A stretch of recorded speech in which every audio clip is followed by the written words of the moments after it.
Hello, I'm Janice C. Tapnia of A111 BS Accountancy from Holy Angel University.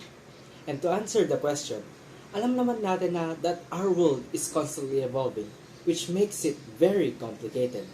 And maswerte tayo kasi meron tayong advanced technology to help us navigate the complexities. With the recent pandemic, nakita naman natin gaano kabilis pwede magbago yung buhay natin. And as we move forward, studying our world is more important than ever. The recent pandemic has taken a huge toll on us that made us realize na kailangan natin alagaan yung mundo. Gamit yung technology, meron tayong opportunity to learn from the past and create a better future. Pero it isn't just about getting knowledge. It's about figuring out the puzzle, piece by piece, finding ways to improve our world.